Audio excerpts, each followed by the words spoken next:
اجلاس د حلقې چیرمین جاوید حسین خان په سټیج باندې موجود د قومي وطن پارټۍ قائم مقام ضلعي چیرمین کیسر جمال خان د ضلعي جنرل سیکرټري مفتی افتخار صاحب د بازو یونین کونسل او زمونږ د ضلعي وایس چیرمین میاں حیدر علي صاحب دلته کې موجود د خورشید خان ضلعي وایس چیرمین او زما د بازو یونین کونسل د مختلفو کلونو راغلي مشرانو عزتمندو السلام علیکم. د ټولو کې اول خو د خپل رخه او د قومي وطن پارټۍ د ټولو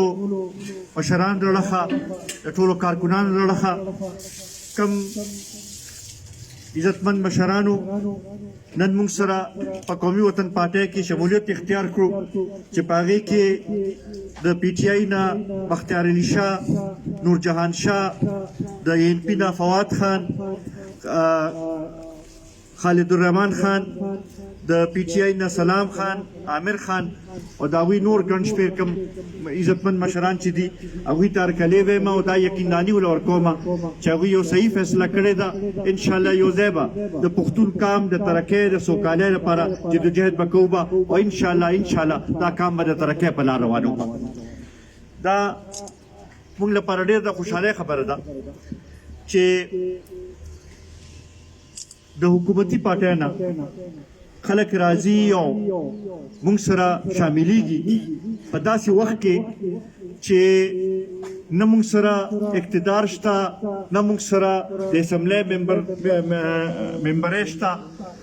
او بیا هم خلک راځي. نو دې نه دا پته لګي چې د خلکو سترګې چې دي هغه د ملي رهبر جناب آفتاب احمد خان شیرپور اړخ ته دي او د قومي وطن پارټۍ اړخ ته دي او موږ ورته دا ویل غواړو چې موږ به تاسو نه مایوسه کوو به، موږ به د دې پښتون قام لپاره په ورځ او شپه محنت به کوو به، جدوجهد به کوو به او د پښتون د حق ګټلو لپاره خپل کردار به ادا کوو.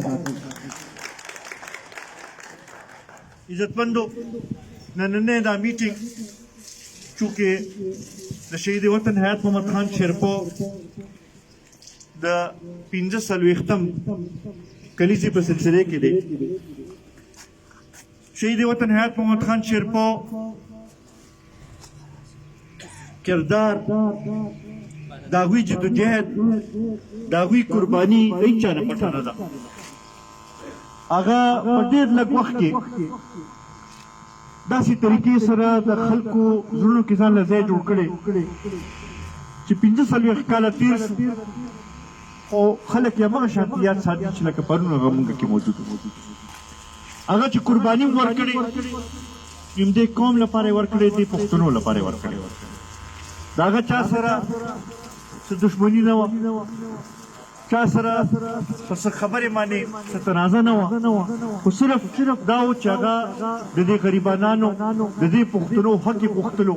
د هغوی لپاره اواز اوچتو، د هغوی حقوقو لپاره جدوجهد یې کو او همدغه وجه وه چې ظالمانو هغه موږ نه په دې باندې لرې کړو چې د هغوی دا خیال و چې د هغه وخت کوم یو څو سیاسي پارټۍ وې یا یو څو سیاسي قیادتونه چې هغوی ته دا ښکاره شو چې یاره دا یو ځوان راپاڅېدلی دی او ده زموږ سیاست چې دی هغې ته نقصان رسوي لګیا دی. هغه خلک چې هغوی به داسې ګڼل چې دا چې دی دا بالکل دا دوی په سیاست کې څه نه شي ګیشتلی او دا صرف د یو څو مخصوصو خلکو خبره وه، هغه سیاست عوامي کړو او هر غریب او هر مزدور، هر کسان، هر پښتون ته دا حق ورکړو چې نه تاسو هم دا حق دی چې تاسو په سیاست کې حصه اخیستلی شئ، د خپل رایې چې دی هغې اظهار کولی شئ. همدغه وجه وه چې هغې خلکو موږ هغه واګیش، خو د هغه سوچ او د هغه فکر چې دی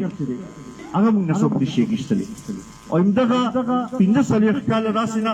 چې موږ د هر د هغه کلیزه مانځو نو دا هغې خلکو ته خیال غواړو چې تاسو په بدن خو به موږ نه شهید وطن اخیستي، خو د هغه سوچ او د هغه فکر د هغه سیاست کې نه څوک نشي اخیستلی. دې سره عزتمندو که موږ وګورو نو ولس میاشتې د موجوده حکومت هم تېر شو ډېرې لوی دعوې کړې وې ډېرې زیاتې دعوې کړې وې په ډېرو خبرو باندې د قوم د ووټ غوښتي وو د نظام د تبدیلۍ خبره یې کړې وه د کروڑ نوکرو خبره یې کړې وه د 50 لکه کورونو جوړولو خبره یې کړې وه د مدینې ریاست جوړولو خبره یې کړې وه د خلکو مسایلو حل کولو خبره یې کړې وه د کرپشن د خاتمې خبره یې کړې وه نن که موږ وګورو نو په دغې کې به یو خبرې باندې عمل نه ښکاري عمران خان به دا ویل چې زرداری او نواز شریف آزاد خارجه پالیسي ځکه نشي جوړولی چې دوی خپل ذاتي مفادات دي او دوی د نورو ملکونو سربراهانو سره په سترګو کې سترګې نشي اچولی او زه چې راشم زه به آزاده خارجه پالیسي جوړوم دغې آزاده خارجه پالیسۍ خو دغه وګورئ چې اګست کې دی لاړ د امریکې صدر سره ملاقات وکړو او چې واپس راغی نو وایي چې یاره داسې زبردست ملاقات مې کړی دی او داسې طریقې سره مې د پاکستان مقدمه هلته کېښې ده چې لکه داسې راته ښکاري چې بیا مې ورلډ کپ وګټلو د هغې زما خیال د 10 ورځو پس ته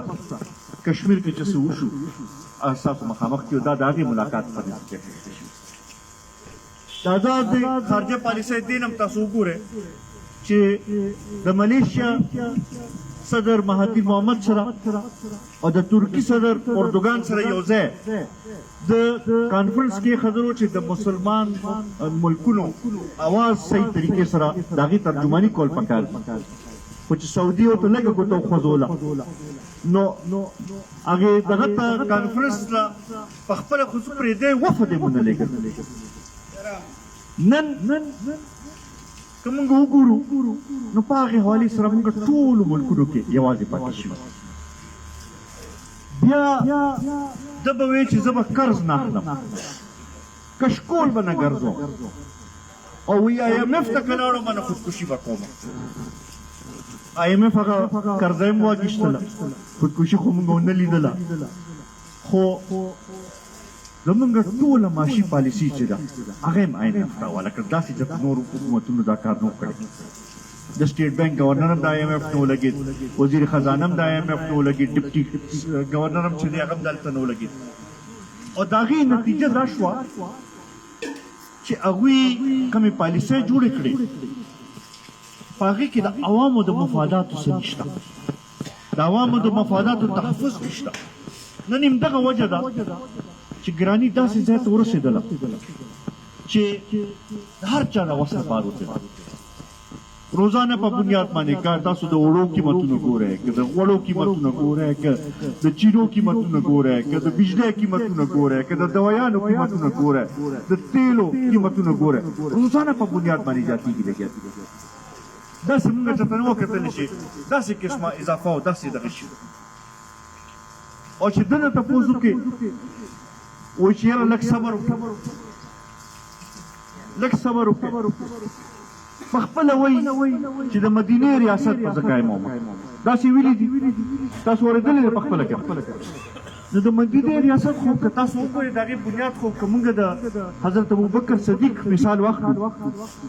چې هغه چې کله خلیفه جوړ شو نو هغه وویل چې یاره زما تنخوا چې دا د مزدور د تنخوا برابر کېدی چې ما ته احساس کېږي چې یاره مزدور څه نه تېرېږي نن دی وایي چې 2.5 لکه زما تنخوا ده بجلی بل مې مفت دی ګرځېدل را ګرځېدل مې مفت دي هر څه بلونه چې دي هغه مې مفت دي او بیا مې په 2.5 لکو کې ګزاره نه کېږي نو زه دا تپوس کوم چې هغه مزدور هغه غریب چې هغه په مشکله د میاشتې 15,000 روپۍ ګټي هغه به خپل لاکور څنګه ساتي ډېرې جواب راکړه دا د مدینې ریاست دی دا هغه د ځان هغې سره ته برابره نن قرضې چې څومره واخیستلی شوې تقریبا 11 خربه روپۍ صرف په دې 19 میاشتو کې د پاکستان د ټول قرضه چې ده د هغې 40% صرف دې 11 میاشتو کې اخیستلی شوې ده. نن دلته کې که موږ وګورو هر یو کس حتی چې دغه ماشوم دا بچي چې دي دوی هم 1,80,000 روپۍ قرضداري دا خو لا صرف 11 میاشتې تېر شوي چې دا پوره 15 کاله یې تېر کړل. نو زما خیال هر یو کس په ګاڼه دلته کې ناست او چې بیا د وزیرانو دغه وګورو نو څوک وایي چې ورته وایي چې ګراني ده یاره 2 روټۍ مه خورئ 1 روټۍ خورئ. څوک وایي چې یاره ګراني خو نشته دا تاسو څه دغه کوئ. د اوړو چې ورته تپوس وشي نو وایي چې یو وزیر راشي هغه وایي چې هېڅ قسمه بحران نشته، بل راشي وایي چې نه بحران دی کمی دی، دریم راشي وایي چې نه مصنوعي بحران دی. بیا خپلو کې کښېنې مخکې خو دې صلاح وکړې بیا دې قوم ته مخامخ صحیح خبره خو کښېنې که نه چې څه خبره ده. بیا چې کمیشن جوړ کړو نو چې چا طرف ته ګوتې ټول اوچتولی شي د هغه کس د لاسه دا بحران راتلی شي هغه د هغې کمیشن مشر د پیو په څوکیدارۍ چې دی پیشو کېنوله نو هغې نه به موږ څه تمه کوو. نن همدغه وجه ده عزتمندو چې د خلکو د موجوده حکومت نه اعتماد پاتېدلی دی. هغوی پرې پوه دي چې دا نااهله حکومت دی او دوی چې دوی د عوامو مسایل نشي. نن زما خیال دی چې چا له ووټ هم ورکړو نو هغوی هم په دې باندې نادم دي او هغوی دا سوچ کوي چې یاره دا څه دغه وشو. 1 کروړ نوکرو دې ځوانانو سره واده شوي وه په دې 11 میاشتو کې 20 لکه خلک بېروزګار شو. په دې 11 میاشتو کې 40 لکه خلک چې دی د غربت د لکیر نه نور لاندې لاړ. نو هغې نه به مونږ دا څه تمه وکړو څه دغه وکړو. نن همدغه وجه ده چې مونږ وایو چې په دې 11 فروری باندې تاسو ټول ګڼ تعداد کې راشئ. د برسۍ نه به یو تحریک په شروع کوو به او هغې پورې به پاره هم نه کېنو څو پورې چې د عمران نیازي نه هم دا قوم نه خلاص کړی دا ملک هم نه خلاص کړی